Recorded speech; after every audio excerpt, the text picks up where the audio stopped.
And while the tools are there for new game modes to be created, there's just something about the game that doesn't make it stick out for me. There's nothing here that makes me want to play this game for hours on end. I don't know what it is exactly, and it's kind of driving myself insane. In 2022, the developers of the original Splitgate game announced they'd no longer be updating the game and will instead work on a sequel. 3 years later, we can now see what 1047 Games has been working on with Splitgate 2.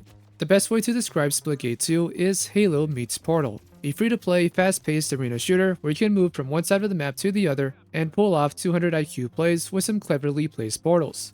As you would expect from a game that plays like Halo, Splitgate 2 has floaty physics, powerful weapon drops such as a sniper rifle, rocket launcher, a one-hit kill bat, dual SMGs, and more.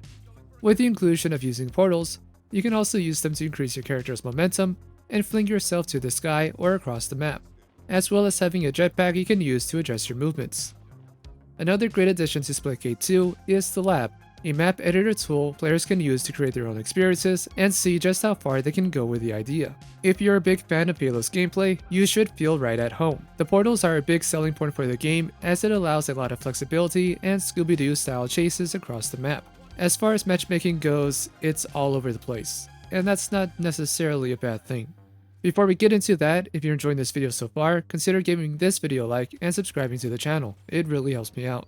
I can't say skill-based matchmaking doesn't exist. It unfortunately does in this game, but it does feel a lot more balanced out than other games, more so in the regular 4v4 arena modes. Even if you do end up in a sweaty lobby, you normally will have a teammate or two that are just as good, and stat-wise, the match will be competitive. However, no matchmaking is perfect, and you may end up in some one-sided lobbies from time to time. When you first play the game, the first few lobbies are going to be very relaxed and casual. If you do really well in those lobbies, expect to get harder matches very soon. For a while, there's been a misunderstanding about skill-based matchmaking, so let's clear that up. A lot of players have been fatigued with how matchmaking works in certain games. Usually, this is from Call of Duty and Apex Legends. In those games, if you're solo queuing, matchmaking tends to place one good player on each team. Eventually, it gets to the point where the game expects you to carry just about any team it puts you in. Sometimes you'll get a decent teammate, most times you won't. And even then, in Call of Duty's multiplayer, from my experience, they tend to stack lobbies which have you facing 3 players of your skill level, while you might have one teammate who is around your skill level, and the rest of the lobby is pure fodder. With Splitgate 2, that's not really the case in my experience. Again, matchmaking is not perfect, so you might end up being the best player in your team. But overall, my lobbies have been fairly balanced with teams that outperform me, and some that even play the objective. I definitely ended up on the wrong end and been slammed in the game a few times for sure. In fact, I couldn't get a good lobby for the full hour B-roll I recorded when putting this video together. Outside of that, I've had matches where my team had better stats, but still lost because no one could hold down the objective, and vice versa. If you're concerned about the game's matchmaking, all I can say is to give it a shot and queue up a handful of times after your initial 3 matches.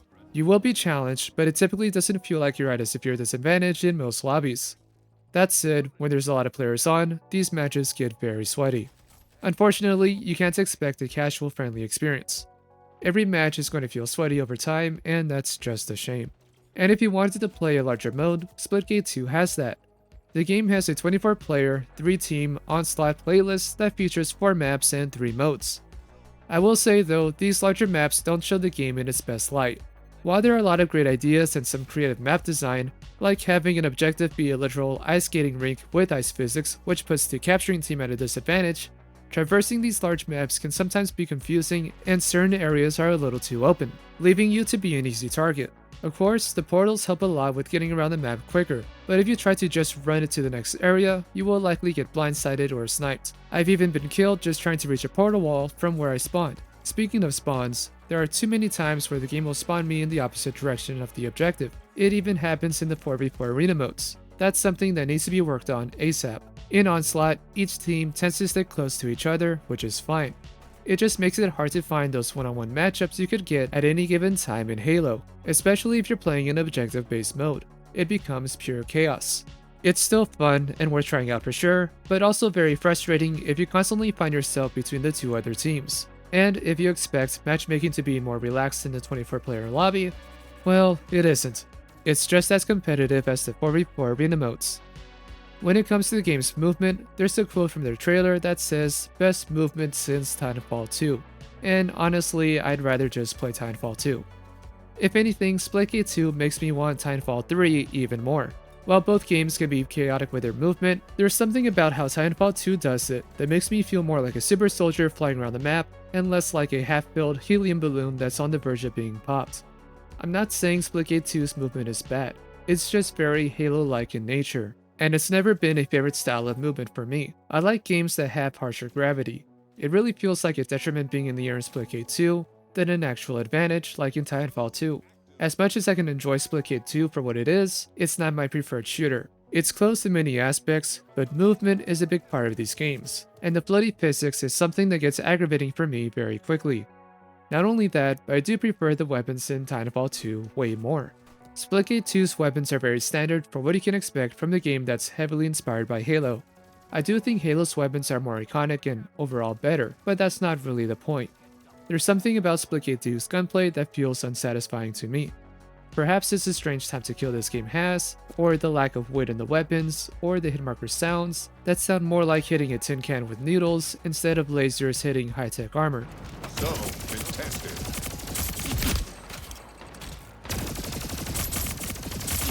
Honestly, the more I play this game, the less I tend to enjoy it. It just keeps reminding me of other games that I would enjoy playing more than this. As far as weapons go, there's no real gun crafting outside of 2 attachments and cosmetic weapon skins. You either get good with the weapon types this game offers, or you just don't play the game. And that's about it. Splitgate 2 does have other game modes like Takedown, which is a 4v4 arena match where it takes longer to respawn as the game goes on, as well as having other limited time modes like Shotguns and Snipers Only with big head characters. Also, whatever the community can put together with the Labs map editor. Splitgate 2 is a very solid game for what it is. And while the tools are there for new game modes to be created, there's just something about the game that doesn't make it stick out for me. There's nothing here that makes me want to play this game for hours on end. I don't know what it is exactly, and it's kind of driving myself insane. I'm not the biggest fan of floaty Halo-style physics, and I constantly find myself losing gunfights because of it, both in the sense that I make the wrong move, and with the opponent making the most out of their movements. The portals, on the other hand, are a great addition to this kind of game, and really has you think twice about how you move around the map and defend objectives. Outside of the portal system, the base gameplay is fairly standard. You choose from a set of weapons, be it a full auto rifle, pulse rifle, a long-range semi-auto rifle, shotgun, or SMG, and you equip whichever one will best fit the map and mode you're playing. However, the weapons aren't really unique or fun to use in my opinion. They feel like blank slates. I guess that's partially due to a game like this having very little weapon recoil and very limited weapon crafting systems. Unlike a game like the Finals, it doesn't feel like there's an iconic or featured game mode players will want to latch onto. It kind of feels directionless in that sense. I usually like to try and think about every factor of a game and what can be done to improve it and hopefully gain a bigger following. For Splitgate 2, I don't really have an answer to that, other than maybe some changes to the game's gravity in the level editor. Right now, if this game is going to blow up, I feel it's going to be from their open map editor system. If we're able to create party modes like we've seen in Halo's Forge mode and in GTA 5, Splitgate 2 can be a great game to open up and play a few times a week. Right now, the game is in beta and there's no ranked mode yet. I'm sure it will have one and there can be something players can grind daily. For everyone else, Splitgate 2 feels more of a sandbox style arena shooter with a solid base experience, and maybe that's all it needs to be. What has your experience been with Splitgate 2? Are you enjoying it, and what else would you like to see from this game? Let's talk about it in the comments below. The next Battlefield game has been testing some changes with which weapon each class will have access to. Check out my video covering this controversial change and what I think about it. Until then, I am Mr. Rain, and I'll see you next time.